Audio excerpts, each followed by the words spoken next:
Aujourd'hui, à Strasbourg, se réunissait pour la première fois une assemblée commune des 3 institutions européennes.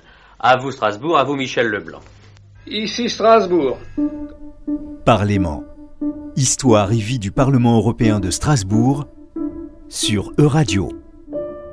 Une série en 6 épisodes réalisée par Aurélien Frances en partenariat avec la région Grand Est. Strasbourg est le siège du Parlement européen, c'est dans les traités. Il est aujourd'hui plus en session à Strasbourg, on le regrette et on se bat pour le retour le plus rapide possible. Le secrétaire d'État Clément Beaune au micro d'Elisa Rulot. Je vois le discours qui dit qu'il faut tout concentrer, etc. L'Europe, c'est pas ça. L'Europe, c'est différents lieux et puis c'est des symboles. Cette année, je regrette que depuis plusieurs mois, on n'ait pas pu y aller pour des questions sanitaires. Parfois, ce sont aussi des prétextes, mais le Parlement européen reviendra à Strasbourg. On se bat pour que ça soit le plus vite possible. Et Strasbourg, c'est pas n'importe quelle ville en France et en Europe, c'est la ville de la réconciliation. Et moi, je veux que cette Europe vive aussi de son identité, de ses symboles. Strasbourg en fait partie. On défendra jusqu'au bout le siège du Parlement européen à Strasbourg. Mais je veux être très clair, le Parlement européen reviendra à Strasbourg. La décentralisation serait un modèle de démocratie. La concentration des pouvoirs dans une capitale renforce l'idée d'une organisation politique technocratique, déconnectée des citoyens et détachée des réalités sociales. Dans une construction à 27 États répartie sur 4,5 millions de kilomètres carrés, il serait bien inconcevable de centraliser le pouvoir, et le cas échéant, où l'implanter. Les traités européens ne prévoient pas de district fédéral neutre pour assurer justement le partage des lieux de pouvoir. C'est un enjeu symbolique pour éviter les confusions, selon Olivier Costa. Il est politologue et directeur de recherche au CNRS. C'est plutôt une bonne chose que les institutions de l'Union européenne ne siègent pas dans les capitales nationales des États, donc à l'exception de Bruxelles et de Luxembourg d'ailleurs, dans la mesure où il y a aussi un besoin pour les citoyens d'identifier les institutions européennes, de les lier à un certain nombre de lieux symbolique.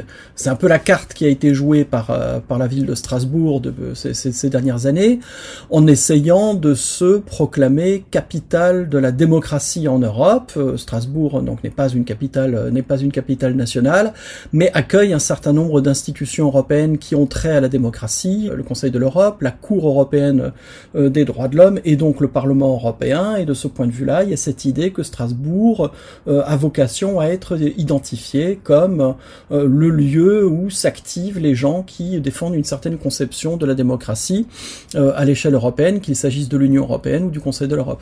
C'est aussi une façon d'expliquer aux citoyens qu'il n'y a pas des citoyens de première zone et des citoyens de deuxième zone.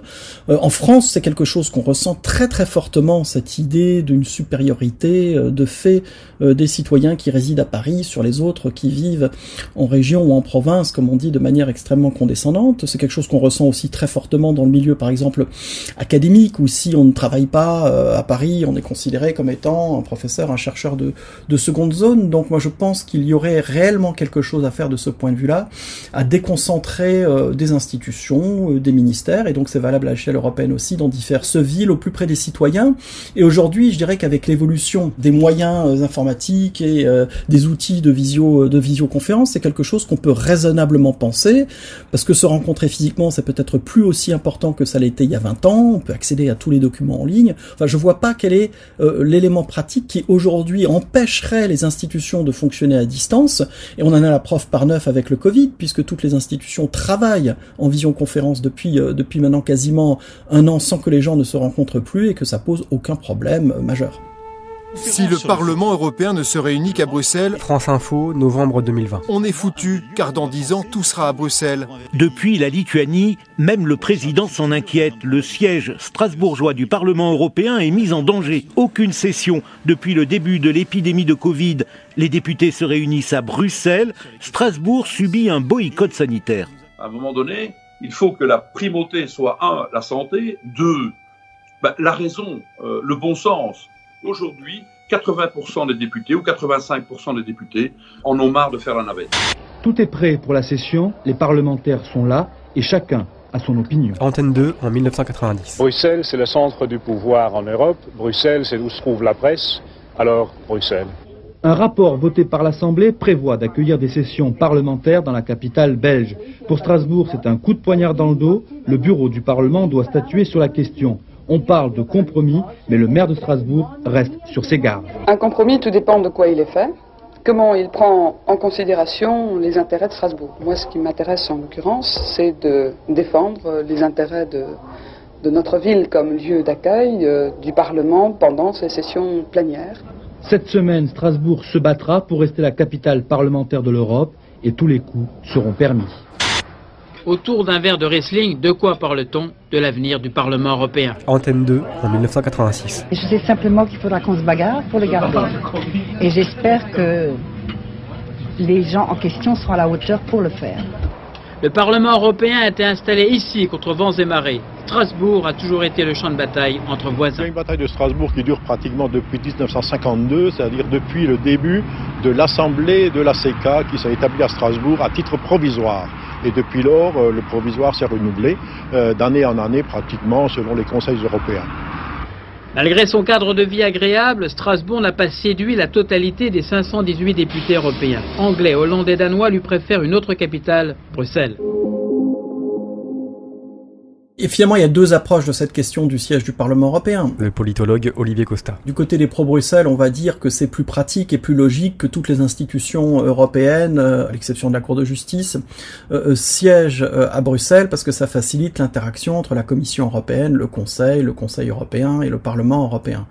Du côté des partisans de Strasbourg, on fait valoir que le fait que le Parlement européen siège à Strasbourg, précisément, l'éloigne d'un certain nombre d'influences et affirme le caractère strictement politique de cette institution, en disant qu'à Bruxelles se déploie l'Europe des diplomates, l'Europe des lobbyistes, l'Europe des bureaucrates, et qu'à Strasbourg se déploie l'Europe des élus, et que le fait que le Parlement européen soit tenu de se transporter à Strasbourg pour délibérer, c'est une façon de l'amener en territoire neutre, de l'isoler d'un certain nombre d'influences et de tentations, et de symboliquement rappeler aux députés européens pourquoi ils sont là.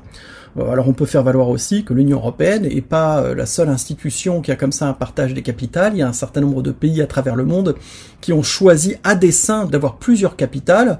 Si vous prenez l'Afrique du Sud, il y a la capitale administrative avec toute l'administration centrale et le gouvernement qui est à Pretoria, le pouvoir judiciaire qui est à Bloemfontein et le Parlement qui est au Cap. Et ça a été fait délibérément avec l'idée que le Parlement serait plus indépendant ainsi, et on a ça dans un certain nombre d'autres pays, bon ils sont pas trop nombreux, mais on a ça au Chili aussi, avec Santiago qui est le siège du pouvoir exécutif et judiciaire, et Valparaiso qui est le siège du pouvoir législatif, avec toujours la même idée.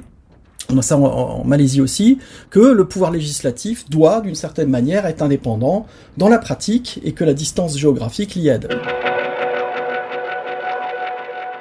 On veut pouvoir prendre son téléphone, téléphoner à son élu, aller sur le site internet, poser une réclamation ou faire une proposition. Yazid Knibili est un jeune Strasbourgeois de 19 ans, engagé dans le milieu associatif. Il défend un siège unique du Parlement européen à Strasbourg. Quand vous êtes proche géographiquement, vous vous sentez aussi plus proche de vos institutions.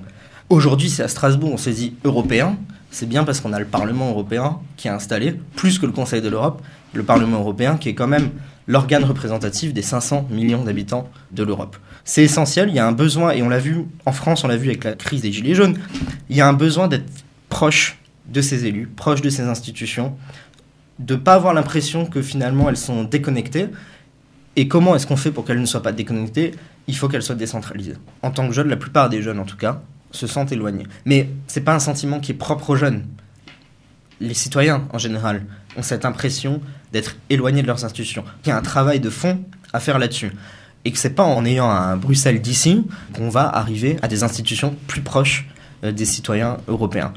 Si vous étiez jeune, en Bretagne par exemple, un jeune breton, est-ce que vous pensez que vous seriez investi dans ces questions-là? Je vais être honnête avec vous, non. Voilà.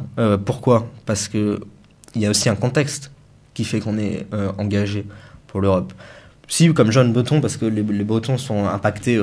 Par exemple, si j'avais été fils d'agriculteur, peut-être, parce qu'ils sont impactés par la PAC. Mais il est clair que je ne serais pas aussi engagé sur ces questions, parce qu'il y a aussi un contexte qui fait que dans la vie de tous les jours, l'Europe ici à Strasbourg est quand même essentielle. J'en parlais avant en termes d'emploi. Pour la vie étudiante, Erasmus, c'est du très concret à Strasbourg. Les partenariats entre l'université de Strasbourg et les différentes universités en Europe et dans le monde, c'est quelque chose de tellement concret qu'on ne peut pas passer à côté. Je défends Strasbourg, mais parce que je pense que Strasbourg est essentiel à l'idée européenne. A toujours été force de proposition dans la construction européenne. Et donc oui, je défends Strasbourg, mais à travers Strasbourg, finalement, je défends l'Europe. Et on ne me fera pas croire, en tout cas, que c'est en recentralisant cette institution qu'on fera en sorte qu'elle soit plus proche des citoyens, à l'heure où la demande des citoyens pour être au plus proche des institutions n'a jamais été aussi forte. Les gens sont très attachés à l'organisation des choses. Olivier Costa. Et aux aspects les plus symboliques qu'il peut y avoir pour le pouvoir. C'est-à-dire un pouvoir, c'est un lieu, un pouvoir, c'est un bâtiment. Ce qui manque probablement à l'Union européenne, c'est justement l'attachement des citoyens à son histoire, qu'ils connaissent trop peu.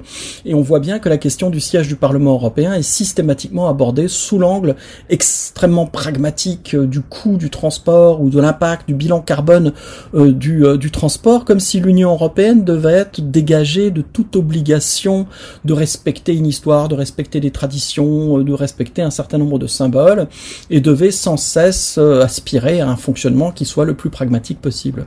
Les pro-Bruxelles utilisent l'argument du coût financier du Parlement européen. Yazid Knibili. Aujourd'hui, le coût du Parlement européen à Strasbourg, c'est 52 millions d'euros par an. Alors comme ça paraît énorme, ça fait 10 centimes d'euros par an et par citoyen européen. Donc le coût financier de Strasbourg, ça ne tient pas. Ensuite, ils nous disent, bon, c'est embêtant, il faut toujours se déplacer de Bruxelles à Strasbourg. C'est vrai que Strasbourg a un problème de liaison, que ce soit avec son aéroport, avec son réseau ferroviaire, mais c'est en train d'être corrigé. L'aéroport va être classé en zone d'intérêt diplomatique, donc il va y avoir une réduction des taxes pour permettre de meilleures liaisons. Et surtout, c'est un argument qui, à mon sens, n'est pas recevable. À partir du moment où vous êtes élu européen, vous vous déplacez entre votre circonscription et Bruxelles, a priori de toute façon. Donc je ne vois pas où est le problème de se déplacer entre Bruxelles et Strasbourg. Je ne vois pas en quoi ça crée un surcoût. Il n'y a pas de problème d'émergement. Aujourd'hui, on a les capacités hôtelières pour accueillir tout le monde. Et j'ai envie de dire, la solution à ça, si vraiment c'est trop pour eux de se déplacer de Bruxelles à Strasbourg, c'est de s'installer définitivement à Strasbourg. Parlement, histoire et vie du Parlement européen de Strasbourg. Une série en 6 épisodes à retrouver sur euradio.fr et sur les plateformes de podcast en partenariat avec la région Grand Est.